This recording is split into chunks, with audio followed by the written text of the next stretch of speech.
are claiming that your basic competency test that you aced is a difficult test to quote unquote win, that's not giving me a lot of confidence about your brain processing power, you know?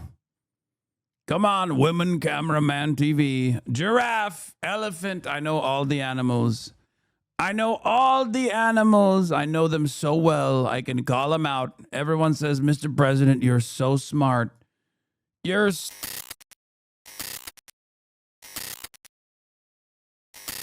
Early this morning, President Trump touching. All right, Trump in Asia. That's time. It's time for Trump in Asia.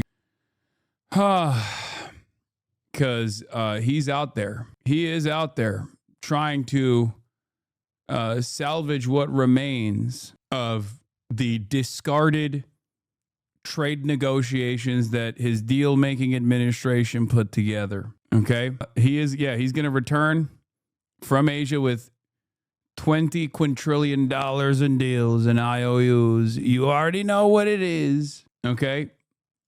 Down in Tokyo for the second stop of his week-long trip across Asia, announcing a breakthrough in trade talks with China ahead of his high-stakes meeting with Chinese President Xi. I think we're going to have a successful transaction for both countries. The president warned an additional 100% tariff on Chinese imports would go into effect in just a matter of days on November 1st, blasting China for new restrictions on critical minerals. Experts say would raise the costs on everything from electronics to clothes. It's just the latest twist in the president's on and off again global trade war. Just as he announced progress with China, he abruptly ended all trade negotiations with Canada, accusing the country of running, quote, fraudulent ads that use President Ronald Reagan's own words to criticize tariffs. But over the long run, such trade barriers hurt every American worker. Loki, you can use Ronald Reagan for a lot of the shit that the Trump administration is doing as a direct counter. Like, not even a joke. It's pretty wild. The evolution of the Republican Party has been pretty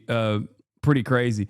Like, directionally speaking, they're obviously still headed in the right-wing direction. It's just that, like, broader attitudes have shifted. And consumed.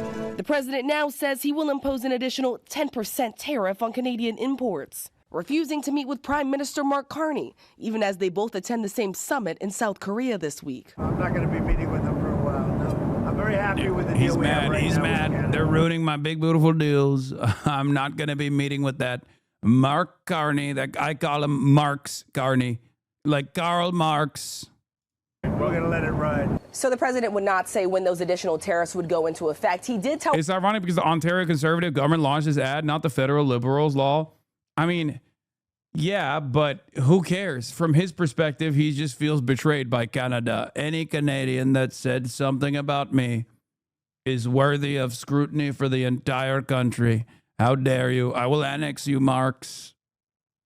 Reporters, though, that he would like to meet with North Korean leader Kim Jong-un while here in Asia, although he did not necessarily say when that would happen, that he'd be open to extending his trip. So far, nothing is planned, Robin. We'll see what happens there, Rachel. Thank you. The president's Asia trip took him to Japan today.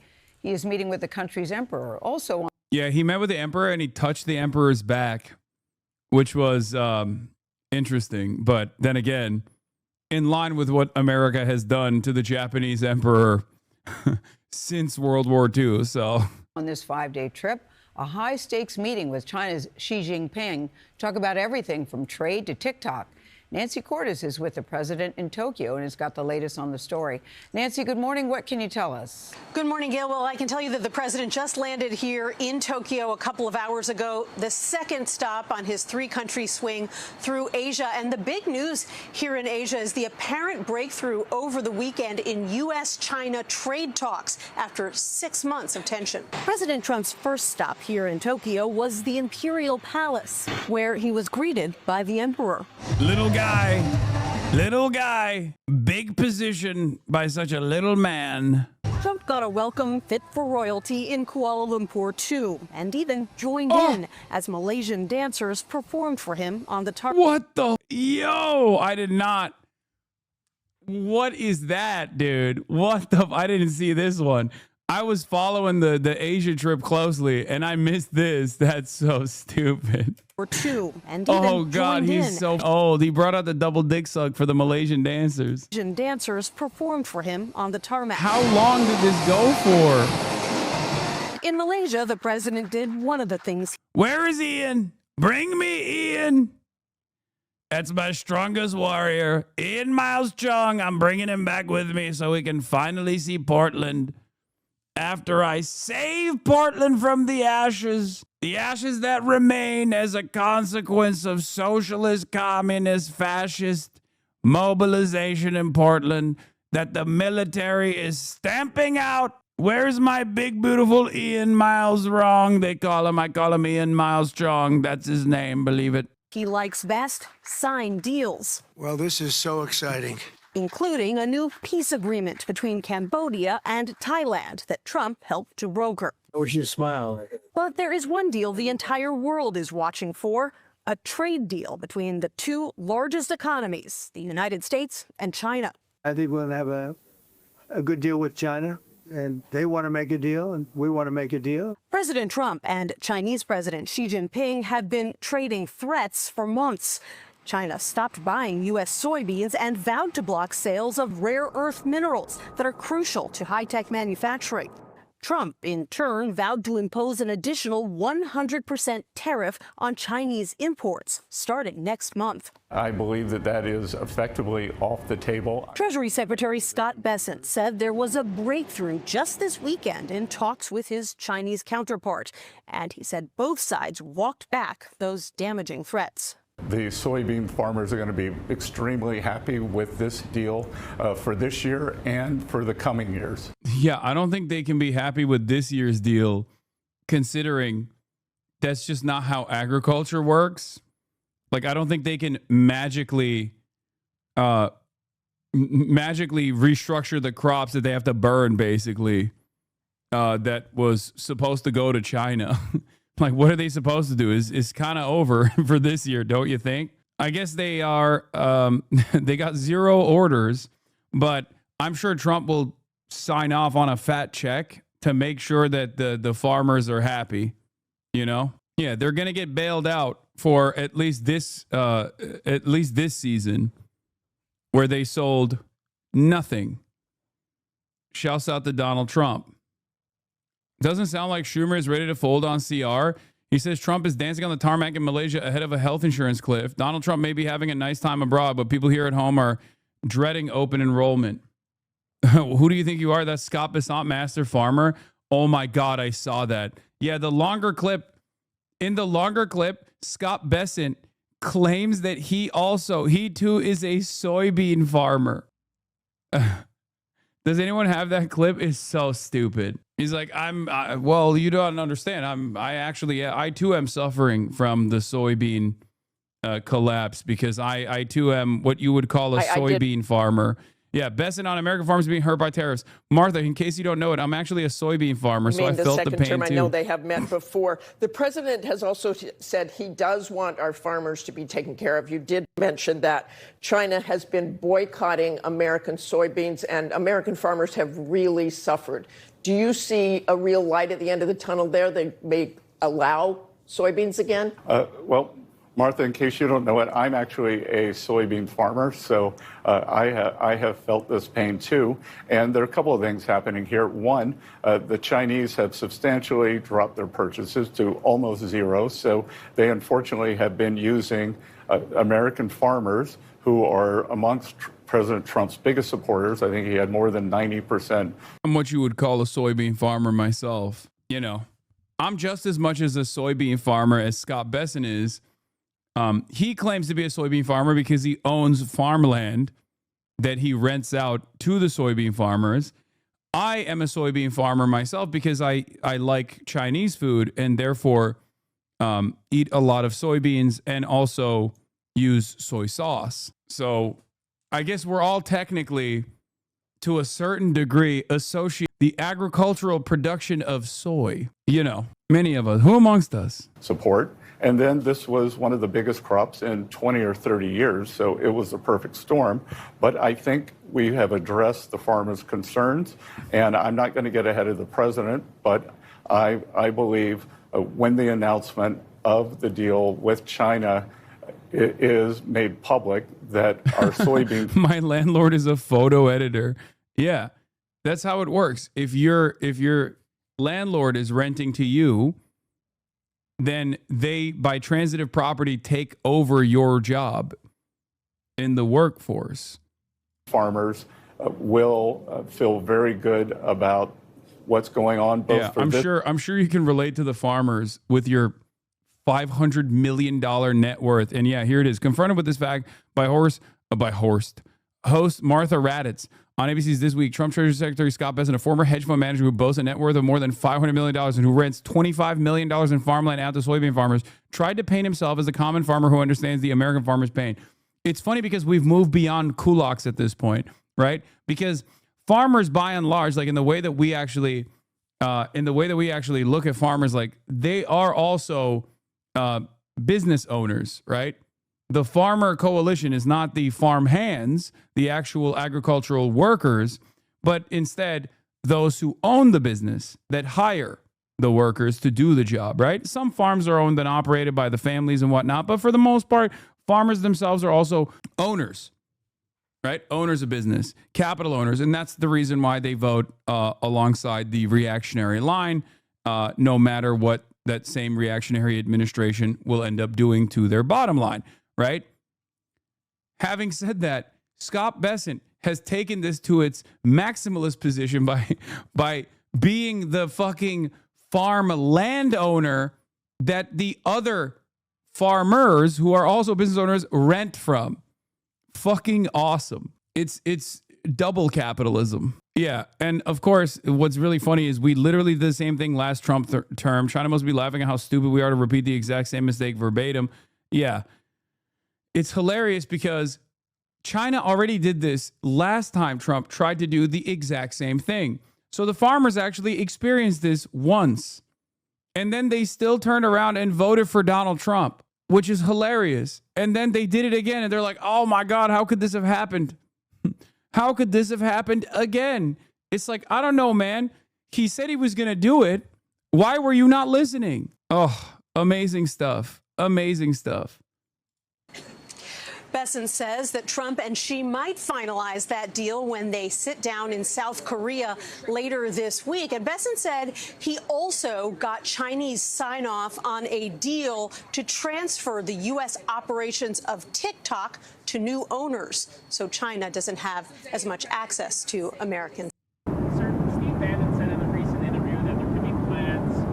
Trump refuses to rule out third term. Says, I have the best poll numbers. Nice. To be able to run and potentially win a third term in 2028. Is that something you'd be willing to challenge the court to be? Well, I haven't really thought about it. We have some very good people, as you know. But I have the best poll numbers I've ever had. I mean, I just solved 8 wars and a 9th is coming. I believe Russia, Ukraine will happen. For 2028, they're very good. Well, we have great people. I don't have to get into that, but we have one of them standing right here. We have JD, obviously. The vice president is great. I think Marco's great. I think, I'm not sure if anybody would run against us. I think if they ever formed a group, it would be unstoppable. I really do. I believe that. I would love to do it. I have my best numbers ever. It's very terrible. I have my best numbers. If you read it, am I not ruling it out? I mean, you'll have to tell me. All I can tell you is that we have a great group of people, which they don't. I don't think this shit's sweet, man. I don't like when he fucking jokes like that. I don't like it at all. I've seen what this joke leads to. Okay? That's crazy. It's just, I got great numbers. I don't know. You tell me. Maybe I'll run again. Oopsie. It's just, I don't think he's joking when he says that. And I think that a lot of liberals are afraid, like a lot of liberals in positions of power, politicians in general are afraid of saying that this is not a joke because they don't want to come across as like silly if it doesn't happen. But they should be working towards Trump doing this. Okay? They should be trying to set up ways in which they cripple the administration moving in this direction, even if they're not outwardly stating that Donald Trump absolutely is trying to secure a third term or, just permanently remain in power. They have Jasmine Crockett, a low IQ person. They have AOC's low IQ. You give her an IQ test, have her pass like the exams that I decided to take when I was at Walter Reed. I took, those are very hard, they're really aptitude tests, I guess, in a certain way, but they're cognitive. I have noticed he always hits women of color with the low IQ line, always. And then it's laughable because he follows it up by saying how high his IQ is because he took a fucking dementia test, dude. Brother, I can draw a clock. I can draw the clock so perfectly well. I can draw it. I draw it all the time. Can they draw a clock? Can AOC draw a clock? I don't think so. I'm so high IQ. She is so low IQ. Let AOC go against Trump. I don't think Jasmine, the first couple of questions are easy. A tiger, an elephant, a giraffe, you know. When you get up to about 5 or 6, and then when you get up to 10 and 20 and 25. I can't believe he's, once again, he's talking about a basic competency test. He is talking about a fucking dementia test, man. If you are claiming that your basic competency test that you aced is a difficult test to quote unquote win, that's not giving me a lot of confidence about your brain processing power, you know? Come on, women, cameraman, TV, giraffe, elephant. I know all the animals. I know all the animals. I know them so well. I can call them out. Everyone says, Mr. President, you're so smart. You're so smart. Yeah, this is it. This is the test Trump took. Is a 10-minute screening for dementia. Isn't that fucking crazy? Yeah, it's literally draw a clock. Yeah, I saw this. I retweeted it. Hello, Mr. President. Out of curiosity, those doctors asked you to draw a clock by any chance? Was that part hard for you too? Asking for 340 million people. I also like that he got this wrong. A tiger, elephant, and a giraffe. Like, I'm sure it was actually a tiger and an elephant and a giraffe in the test that he took. But in my headcanon, he calls the lion a tiger and the rhinoceros a fucking elephant and the camel a giraffe. That's right. Look at that giraffe. They have long necks. You know what it is. I'm sure there's a different version. Those animals are fixing the test. He's actually wrong. No, there's no way. Dude, come on. Come on, be for real. I think the president, I think Donald Trump, or most people, unless they are totally brain broken by dementia, can fucking spot the difference between a camel and a giraffe, man. Please stop it. Stop it. Your delusion is showing. Grok, is this test standardized? The MOCA is a standardized test screening tool with fixed elements, including confrontation, naming 3 specific animal images, camel, lion, and rhinoceros. Trump scored perfectly 30-30, so he correctly identified those. The tiger, elephant, and giraffe he cited seem to be examples of a verbal fluency task, often animal category and naming cognitive exams, where responses aren't prescribed, but scored on quantity and uniqueness within time limits, allowing personal variation. Okay, I'm going to believe that. I'm going to believe that he actually got it wrong. In my head canon, okay, fuck it, we ball. This is literally like a child. Let AOC go against Trump. Let Jasmine go against Trump. The first couple questions are easy. A tiger, an elephant, a giraffe. When you get to about 5 or 6, then you get to about 10, 20, 25. They couldn't come close to answering any of those questions. I can't. The test is woke and biased towards people from MENA. It's woke. Oh my God. Hasan, do you do crypto? No, I do not. It's so nutty. They couldn't come close to answering any of those questions. They couldn't come close. Walter Reed mentioned it. They asked me what the date is. Who knows? Who knows what the date is? Question 20. That's right. Who knows? Nobody knows what the date is at any given moment, believe me. Advanced medical imaging. Did you get an MRI? Can you tell us what that was? I did. I got an MRI. It was perfect. Yeah. I mean, I gave you the full results. We had an MRI, and in the machine, you know, the whole thing. Yeah. And it was perfect. Yeah. Can you say what in particular they were? You could ask the doctors. The doctors. I asked, and they said it was a perfect MRI. What do you mean? What's a perfect MRI, man? In fact, we have doctors traveling with us, but I think they gave you a very conclusive. Nobody has ever given you reports like I gave you. And if I didn't think it was going to be good, either I would let you know negatively, I wouldn't run, I'd do something. But the doctor said some of the best reports for the age, some of the best reports they've ever seen. One theory on how you might try to serve a third term is that you could run as the vice president. Yeah, I'd be allowed to do that. Is it the White House or the White House counsels or your legal position? I No, guess, you'd be allowed to you do that, but I wouldn't. I wouldn't do it. And I think it's too cute. Yeah, I would rule that out because it's too cute. I think the people wouldn't like that. It's too cute. It's not. It wouldn't be right. We're going to begin this hour with something a lot of people are talking. Oh my God. He's not disabled mentally. He's just stupid. I think it's a little bit of both. Why not both, chatter? I'm of the mindset that it might be both. Okay. All right. So that was the MRI. I got the perfect test scores saga right there.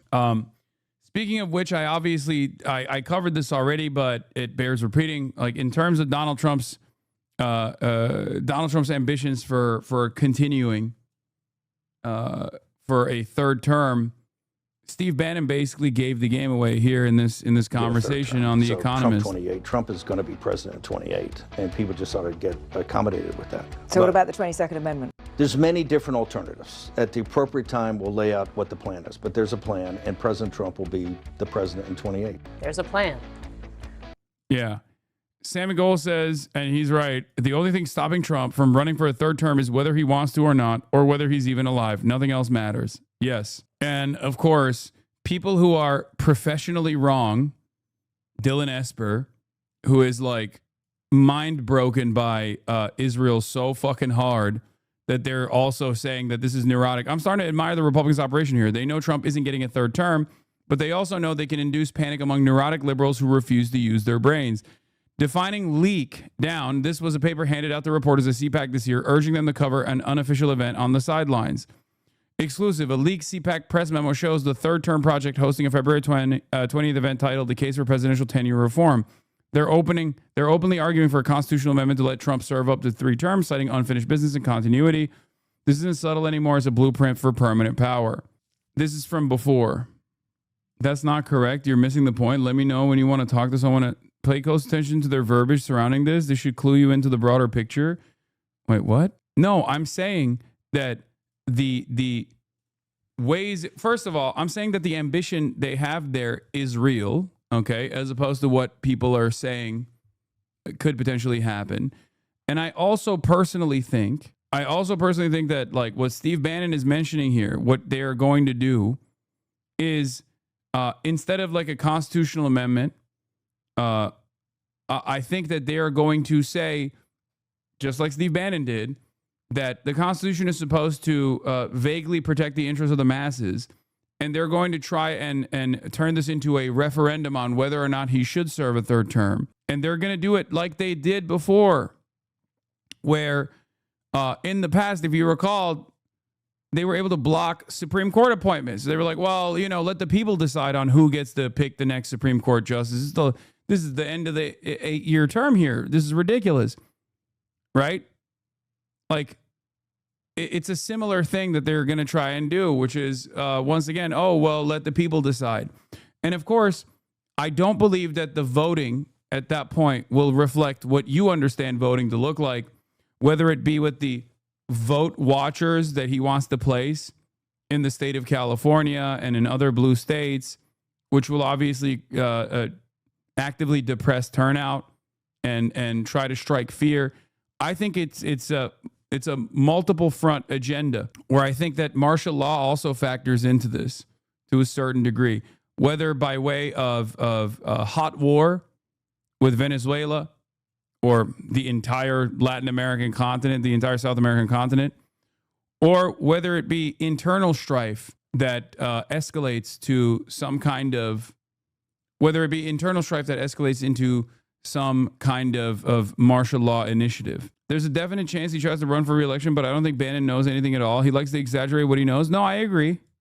Bannon likes to self-aggrandize and really beef up his importance. He'll talk to any media figure that presents him as a as a significant factor in the administration. He greatly overemphasizes his role here, for sure. Having said that, I do believe that there is ambition in the Trump administration to do this. Whether it'll be Steve Bannon and his strategies that play this role, or whether it be the Heritage Foundation and other institutionally important think tanks on the Republican side that play this role, it doesn't matter. But I'm sure there's a legion of lawyers that are actively trying to present this argument, this alternative right now in the whichever way they can. He likes to exaggerate what he knows and how involved the admin he is. He's been doing it since he was fired from Trump 1. Anything he says should be treated with a bucket of salt. Sure, but the main indication that he might run for a third term is because Steve Bannon keeps talking about it? No, that's not where this comes from. I mean, even this leaked CPAC memo is a good example of this, that it's not just Steve Bannon. Even if this is the Republicans doing it on their own, fake leaking to the media to stir up trouble and chaos and controversy. Oh, no, I meant the opposite. Trump said it himself. Oh, yes, exactly. Trump himself is saying it. Yes, that is a major point. Even down to the 2028 merchandise. They're doing it and they're testing the waters. Your mind is not this liberal brain broken. They're not going to use procedural tomfoolery that uses 12D chess moves. They're going to do something big, stupid, and blunt, then challenge anyone to stop them via courts or Congress. I'm saying that there is nothing more big and blunt than martial law due to internal strife caused by deployment of the military to blue cities, or martial law of some sort due to war, hot war with Venezuela. That's the biggest thing you can do. In any case, speaking of which, even if there is an election at all, California's Governor Gavin Newsom has signaled his interest in the 2028 White House bid. Let's take a look. About besides Halloween costumes, and that is already the presidential contest of 2028. Could it be ghoulish? We'll get into it. Of course, it's a... Yeah, claiming the Venezuelan cartels are here already. No, it goes beyond that. So the way this works is you go to, let's say in a hypothetical situation, you go to war with Venezuela, you go to hot war with Venezuela.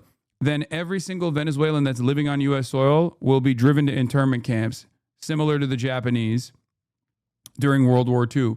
But it goes beyond that, because then you can make an argument for every single Latino living on U.S. soil, American citizen and non-citizen alike. Because then it's we have disloyal enemies living amongst ourselves. And it's not just the Latino population, it would be all political dissidents as well. Oh, well, this is a war, this is serious, and you guys are not taking this seriously. You're actually behaving as spoilers. You're actually engaging in treason. Because remember, conscientious objectors were thrown into prison. People who dissented against involving the United States in World War I, for example, like Eugene Debs, literally was thrown in jail for their participation in the anti-war protests. In times of war, and not the proxy wars that we see, but